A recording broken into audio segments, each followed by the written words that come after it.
Hello, welcome to our celebration of the Formula One Grand Prix here in Adelaide. Tonight and next Sunday, we'll look back from the first event when Adelaide came alive to the grand finale that's planned for this year. You'll notice that we've put an awful lot into these two programs, but that's the way we do the Grand Prix in Adelaide. Race-winning rhythm. Wow-wee! Senna. That's Maxwell. Speed. Oh! Speed. Action. Wow-wee! And it's a magnificent start. Oh, no! Oh, look at that. Already the Titans are fighting. Over the sunshine. Sensational stuff at Adelaide.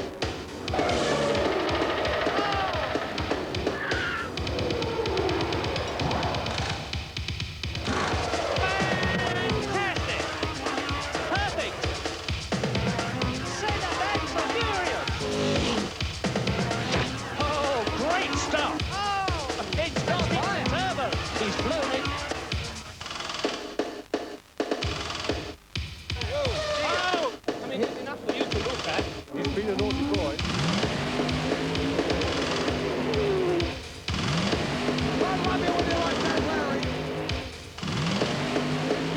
And off he goes!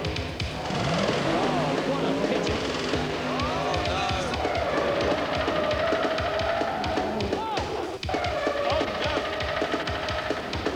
Oh! You can see the scenery spinning round. Oh, dear.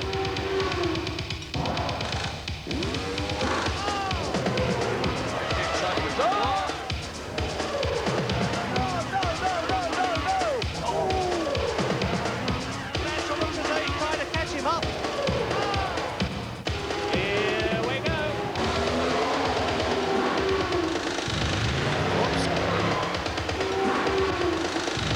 This is a perfect scenario. Unbelievable. Race-winning rhythm. Initially, South Australia chased the Grand Prix for our 150th birthday in 1986. But the powers that be in London that run the sport mentioned a 1985 start. So we grabbed it with both hands. We had pretty intensive sessions over the last 3 days in London. When Mr. Eccleston and I finally shook hands on a deal, I think that signalled that both of us were going to make it work, so I don't expect any hitches. Alan Jones and Peter Brock brought the first racing cars to the track site. Lord Mayor Wendy Chapman showed them the plans. Jones' son Christian looked at home in the driver's seat even then. Two other world champions, Niki Lauda and Keke Rosberg, also dropped in for a look. Out of all the street circuits I've seen so far in my career, I think this is the best. Obviously, you have these 2-3 90-degree corners there, which are always very difficult for us because the inside apex is just a sharp corner. Work started on building the track and there was a rush for tickets when they went on sale. 15,000 went in the first day. The Gold Pass bought 4 days of racing for $180. As part of the build-up, triple world champion Sir Jack Brabham was invited to christen the circuit in his immaculate 1966 championship-winning Repco Brabham. And the Decathlon Terrace section of the track was named the Brabham Straight in his honour. We heard that 95% of the rooms in our hotels and motels had already been booked out, and we knew it was going to be big. But how big? Well, big enough to have between 8,000 to 10,000 people working on it every year.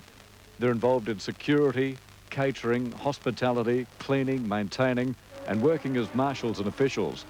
And the first event was a blockbuster, with 107,500 through the turnstiles on race day, and over 250,000 for the 4 days of the Grand Prix. But we still didn't know quite what to expect. It's going to wake Australia up, it is really. Just the noise and the atmosphere and the adrenaline and everything is going to be something quite spectacular. After the break, we turn back time to when Adelaide came alive.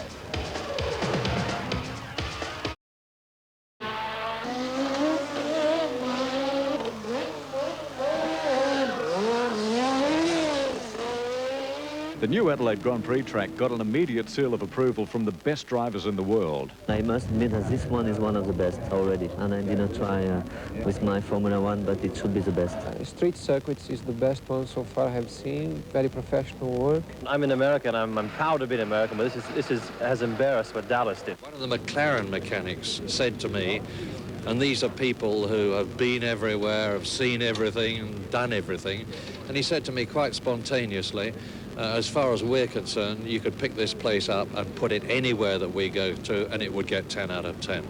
I think it's the best I've ever seen because it's very well prepared and the circuit layout is very nice. So I'm sure it's going to be a good race to here on Sunday.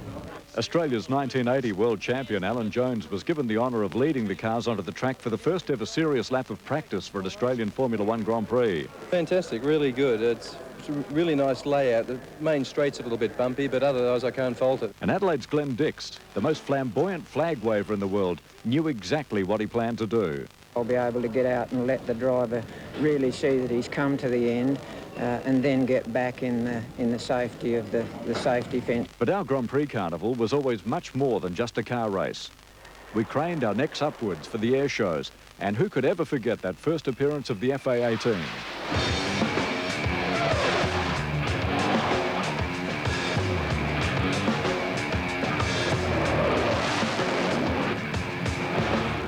The Grand Prix rallies extended the experience for car enthusiasts. They come over in a 5-day first-class bash through country Victoria, southern New South Wales and South Australia and put their millions of dollars worth of superb sports cars on display during the Grand Prix. Classic car fans can also see precious and priceless cars on public roads as they take part in the annual climb to the Eagle.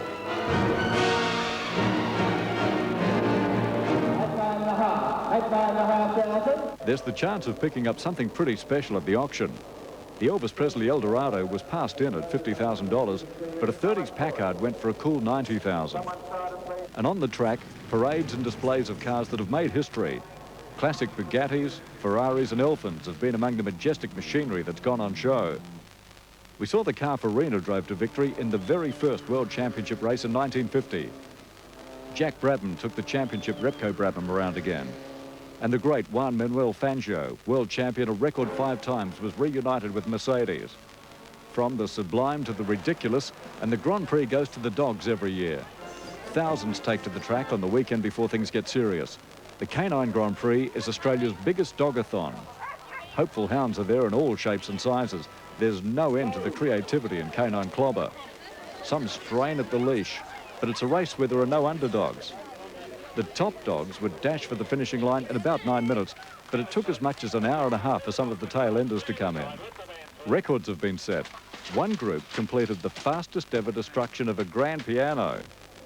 Parachutist extraordinaire David Benson took to the skies above the circuit with a 3,300 square metre flag, the world's largest. It weighed 110 kilograms and was big enough to cover 2 city blocks. Dave had to use a specially designed parachute to carry the load and step into the record books. We've also had fun runs with a couple of laps of our 3.78 kilometre circuit, putting both the dedicated runners and the casual joggers to the test. World-class cyclists race here. There's been the odd spot of mayhem in the pedal Prix for the latest in state-of-the-art leg-powered vehicles. The Army has shown off some of its toys. And for some reason, best known to the man himself, we've even seen a guy on skis on a car, thousands of kilometres from the snowfields and completely out of season. We've had more of everything than any other Grand Prix, sometimes maybe just a little too much. All going too fast for me. All going way too fast for me. All going way too fast for me. All going. But we've taken to this Grand Prix business like a kid with a new bike. After the break, the stars come out at night, the Grand Prix ball, and plain good old-fashioned party time. To stand on the sidelines to feel the horsepower. But now, Alain Prost takes us for one quick lap in his Ferrari. This is what the Adelaide Grand Prix is all about.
magnificent start for Nigel Mansell, but Alan Jones is left on the grid. The first Australian Grand Prix quickly developed into a duel between the veteran Keke Rosberg and the young Ayrton Senna, who'd been quickest in practice.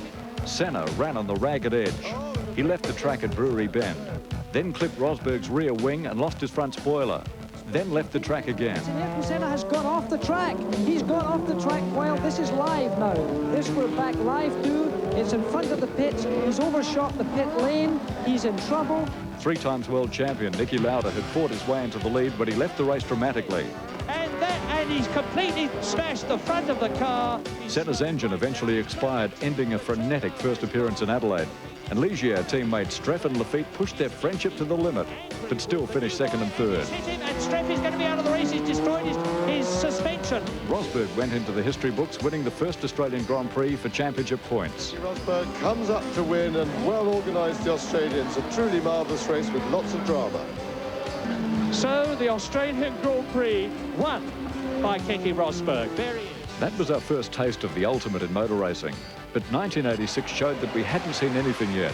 Johnny Dumfries gave us a driver's eye view of a racing car out of control. Locks his front wheels. It's one of the Tyrrells. It's Martin Brundle. Keke Rosberg also left Formula One while he was leading in Adelaide Grand Prix. It was our first championship decider. Three drivers, Mansell, Piquet and Prost, were in contention. And they were running first, second and third when this happened to Nigel Mansell. And look at that! And colossally, that's Mansell! That is Nigel Mansell, and the car absolutely shattered. He's fighting for control, and you can see what's happened. Mansell. An emotional Alain Prost drove to his second World Championship in a row. Nelson Piquet had wrapped up the 1987 championship by the time the circus reached Adelaide, but the Ferraris were on a roll. Berger, who appeared on the cover of our phone book that year, had won in Japan a fortnight earlier. And even though he had the flu, he was fastest in practice here in Adelaide. The prancing horse bolted into the lead. It was virtually a one-horse race in front of 123,000 people. Though towards the end, it seemed there could have been a problem. Senna started a charge. Look at this! You can see! There's Senna! Oh, great stuff! But Berger fought back to the absolute delight of the Adelaide branch of the Ferrari Tifosi. And he did a good turn for a fellow driver, giving Andrea de Cesaris a lift back to the pits. McLaren Honda turbos completely dominated the 1988 season. Senna and Prost, teammates but bitter rivals, won 15 of the 16 races that year. Senna won 8 Grand Prix to take his first World Championship. And again in Adelaide, some creative new camera positions. And there's the sparks flying from the titanium's plugs, and that is just liquid to clear the lens. Nothing to worry about. It's not, it's a turbo. Ferrari's Berger appeared to be running away with the race when he ran into trouble. They go in there, and that's Arnoux taking Berger. Arnoux's done it yet again. And a man who has no business to be in Grand Prix racing with the standard of his driving, and he's ruined the race. Prost included the 88 Australian Grand Prix at his total of 7 for the season, and they helped to celebrate our bicentennial year by giving the Prime Minister a spray. 1989 was the year the rains came. It came close to a driver's revolt before the start. Prost protested.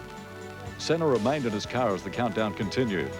Then, within moments of the start, the track was littered with cars. True to his word, Prost drove back into the pits. He'd completed his obligations and he withdrew from the race.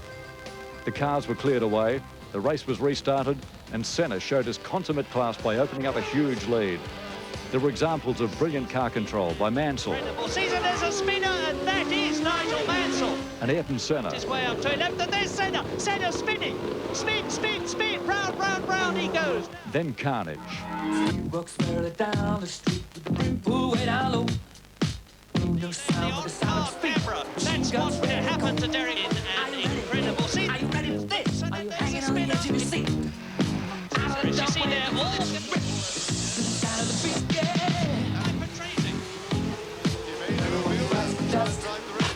Full of debris on the circuit. Oh dear, that's a replay, I think, of what has happened. nobody in day 70 laps, and he's on lap 54. Lost Lotus race for Satori. After all, had a very comfortable lead.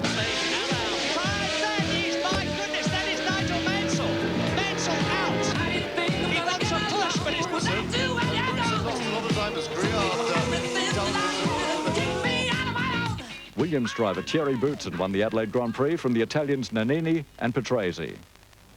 And if you thought the conditions were tough on the 5th of November 1989, you should have seen what they were like 2 years later.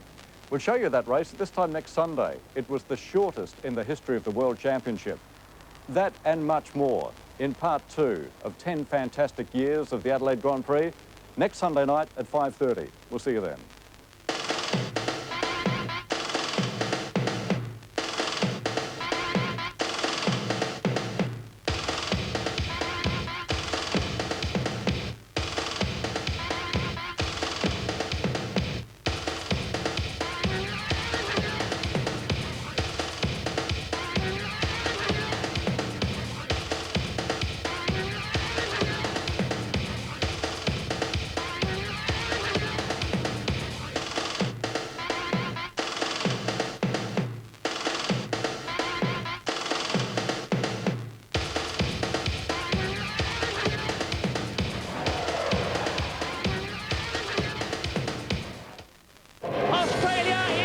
Sunday, part 2 of our fantastic Grand Prix years. The fun, the parties, the celebrities, the heartbreak.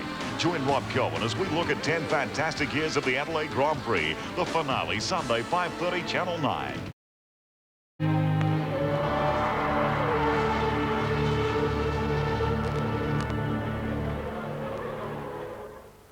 Hello, everyone. In the early days, we were told that the eyes of the world would be in Adelaide. Hundreds of millions of people would watch our Formula One Grand Prix. But we did a bit of watching ourselves. We played Spot the Superstar at Grand Prix time. Beatle George Harrison was one of the first in, and he told us that he'd been a fan of Formula One since he was a kid. I saw Fangio and Sterling Moss in the Mercedes-Benz. I just liked it. I like driving quick myself, although I never fancy myself to race. You know, I wouldn't like, I think I'm too nervous to race now, a bit old for that, but maybe if I got a racing car instead of a guitar in those days, I might have liked to have a go. Years later, the youngest Beatle, the lad from Liverpool, was welcomed into the sanctity of the McLaren pits. And he did a lap in the $1.3 million McLaren F1, the world's fastest road car. Just need a couple of women each side.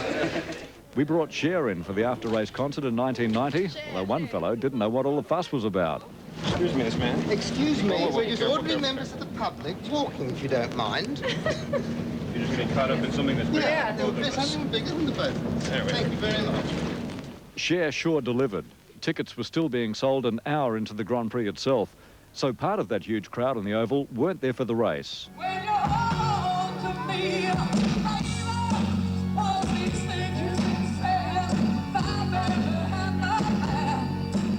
Supermodel Elle Macpherson doesn't sing, and she doesn't drive that much, but she knows about racing. And she knows how to win hearts at a photo call at Parliament House. Give him a break. Can't answer it in front of me. Yes, protect me, Elle, protect me. And at a city store. She took a legendary Australian fast bowler for a spin on the dance floor, and she caught the eye of the world champion.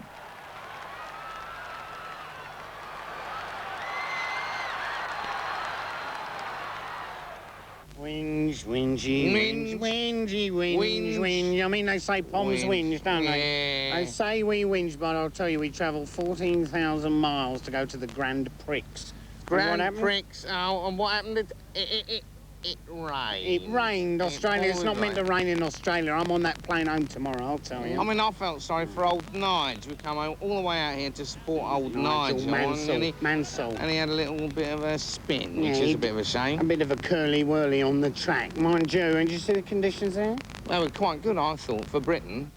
What about his Paul Simon bloke? Oh, I mean, he was small, isn't he? Oh, he's small, but in a very big way. Yeah, but he saved the day, you know. He started up in his concert, he was doing that da-da-da-da-da-da-da. You can call me Paul Simon. Oh, you know that's a lovely song, that. He's a lovely singer. And he looks like a nice boy. I bet his mum's proud. I'm in love with him. Paul Simon did win some fans. He knew what to expect. It's more like a huge picnic party than it is a concert. And he gave us that picnic party after the cars had been slip-sliding away. These are the days of miracle and wonder. So don't cry, baby, don't cry, don't cry.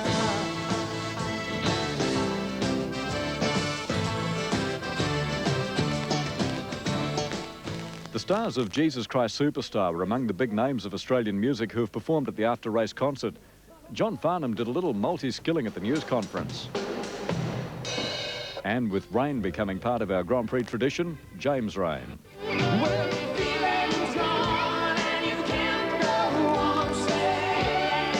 The ageless Tina Turner had a special fan in her crowd of 40,000, and her song said it all.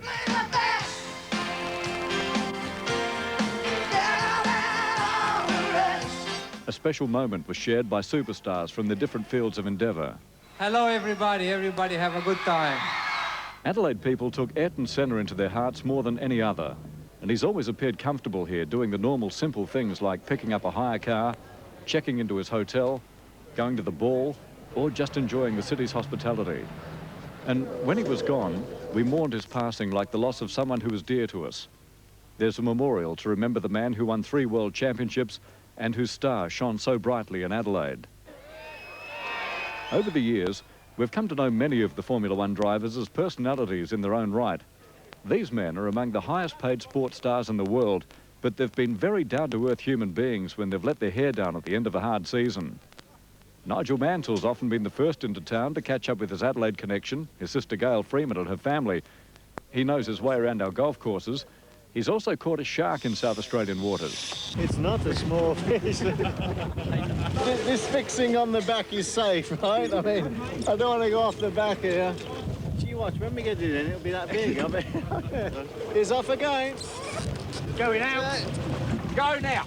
No, you bloody missed. Yeah, I know it. There he goes, Uncle. How long? 104. 9 foot. I feel very excited, very satisfied, and it's great to be with professionals.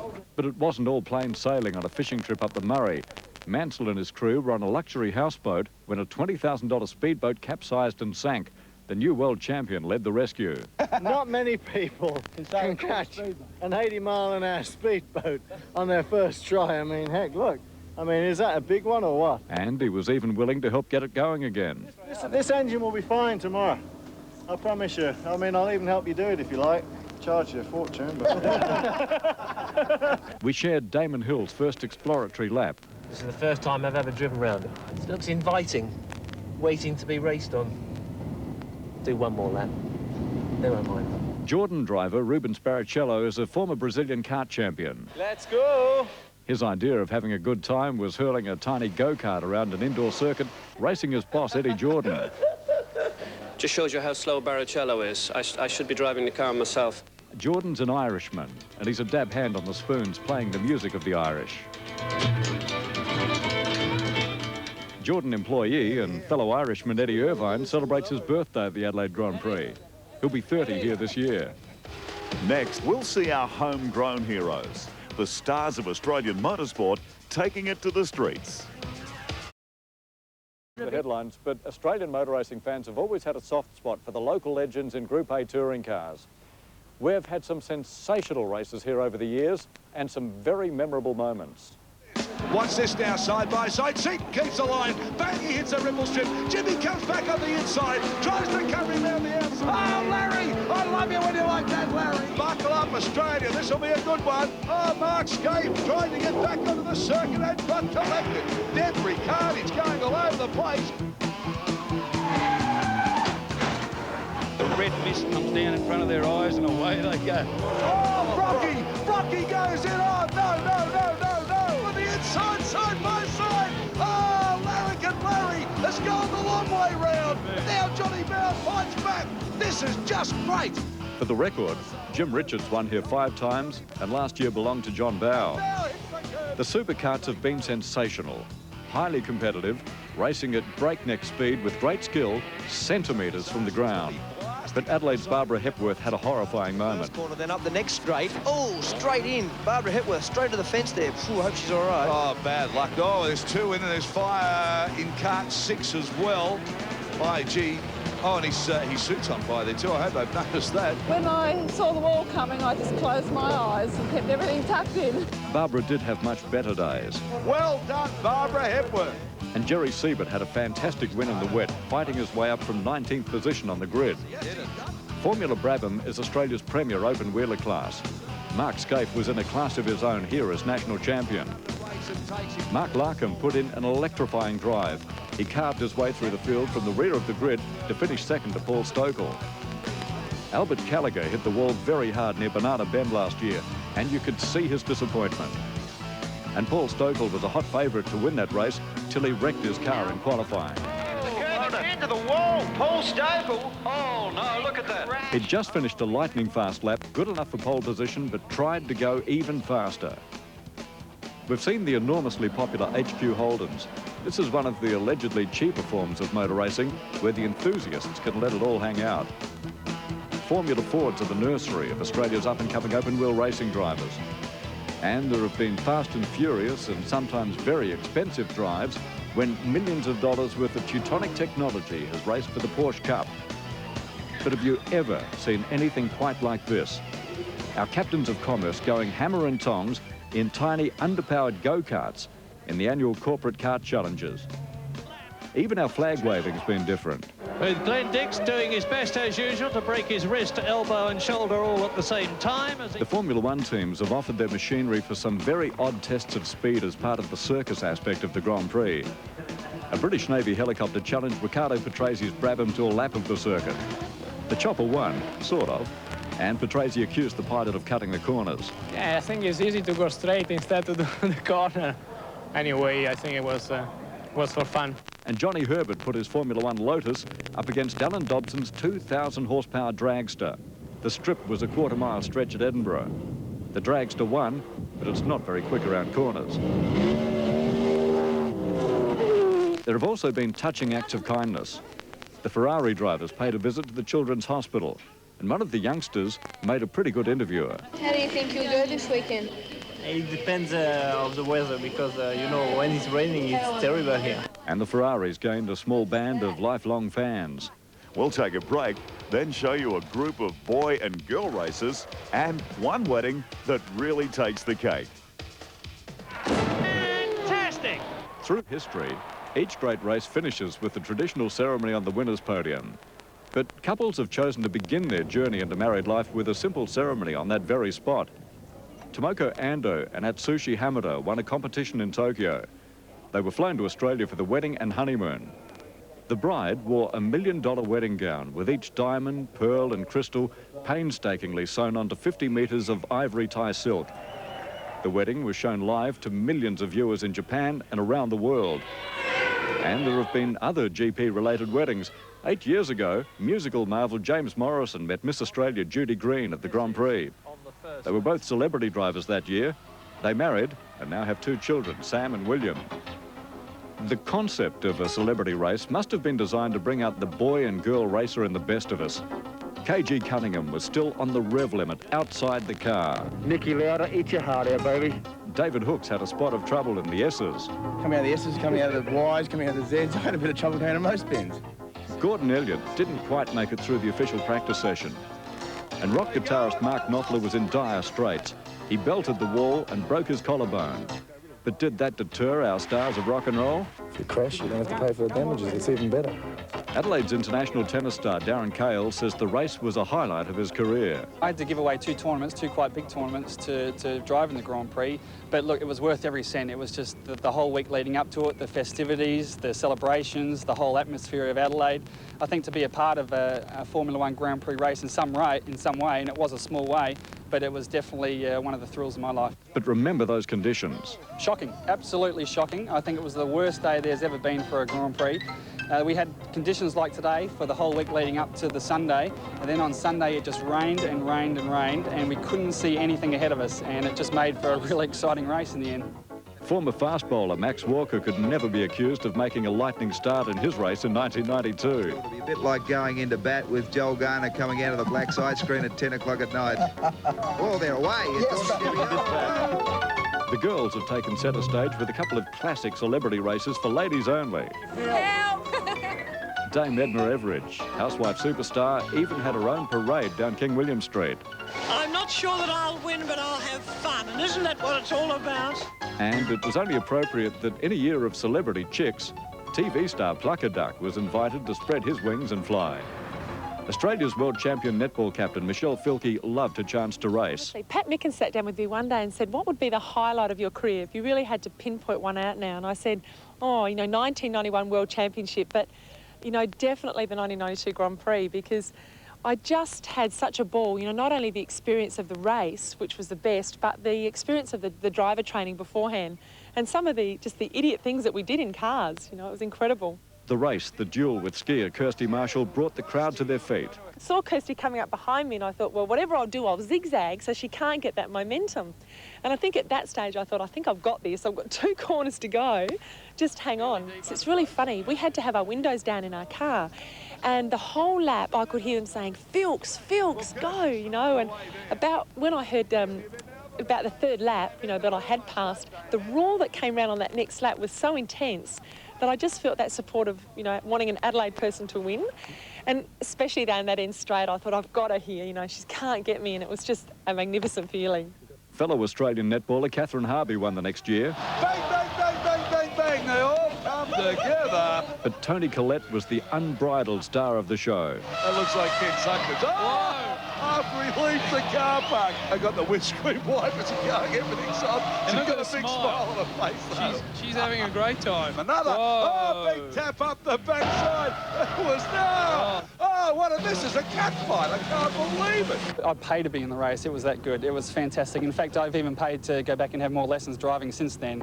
And I think that the experience of driving around a racetrack and just being around those types of drivers, it must be the same experience for an amateur tennis player being around the US Open or Wimbledon and having a hit with the big guys. It's the same type of thing, and that's the type of feeling I got from the Grand Prix. Definitely want to do it again. Yeah, I would have loved to have done it this year. I really would have. After the break, the moments that made the Grand Prix here in the 90s. We'll see Senna versus Mansell, then a changing of the guard, with Schumacher and Hill taking up the fight. Tonight, a right-wing extremist killed... Senna and Berger were in McLarens, Prost and Mansell were in Ferraris, and Nelson Piquet was on a bonus in the Benetton. That season, he was paid according to the points he'd earned, and he'd had a very good season. Senna took his customary position at the front of the grid, and the 500th World Championship event was off and running. Larini made a mistake at the Brewery Bend. Senna was well in control, and Piquet fought his way into second. Then, with 20 laps to go, Senna left the track. Piquet now had the front running. Mansell stormed past Prost to second, then had a desperate last lap lunge for the lead. Oh, he's having a go! Piquet held on from Mansell and Prost. Raw energy, Adelaide 1990. Alain Prost was sacked just before the 91 Adelaide Grand Prix for criticising his car and team. He was replaced by Ferrari test driver Gianni Morbidelli for this one race. Senna had the championship stitched up, and Mansell had a good year, winning 5 Grand Prix for Williams.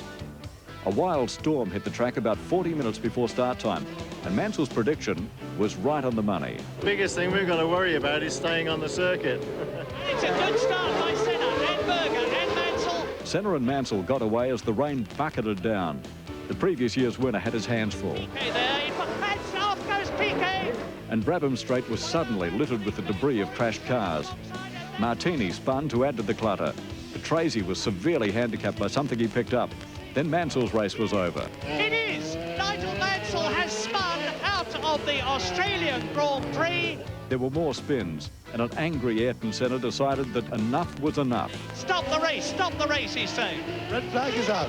At this stage, it was only a stoppage. The race could have continued, but no one wanted to go on. Oh, hello. That's Riccardo Patrese going up to tell the officials what the time of day is. Because I tell you what, he was on the rev limiter in the Williams pits. He was screaming and yelling, and the very best of Italy was coming out of him. Then, at 3:32, the race was cancelled.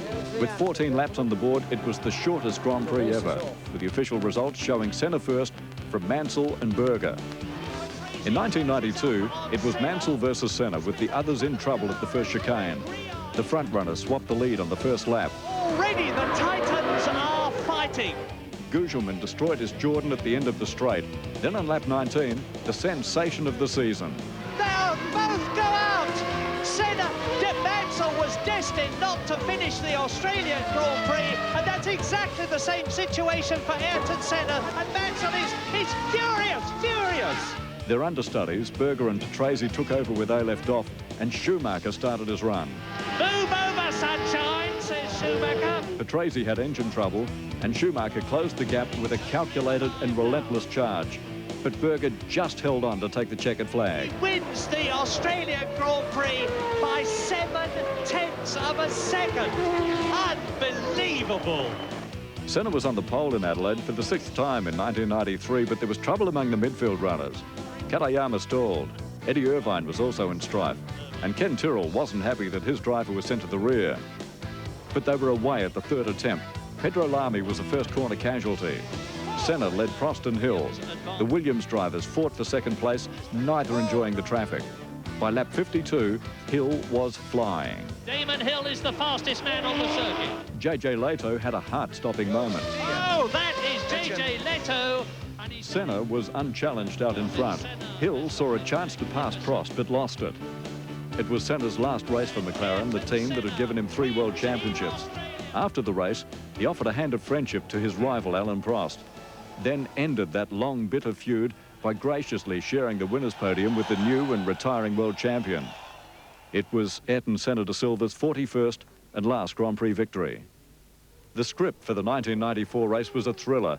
This was the championship decider, a winner-take-all shootout in the streets of Adelaide. Schumacher was on the limit when he came unstuck in qualifying. Hey, look at that's Michael Schumacher. Mansell was back from IndyCar racing and took his 3rd Adelaide pole position. Now the race. Australia is go. Mansell slides away. For the first 18 laps, it was Schumacher versus Hill, the way we thought it'd be.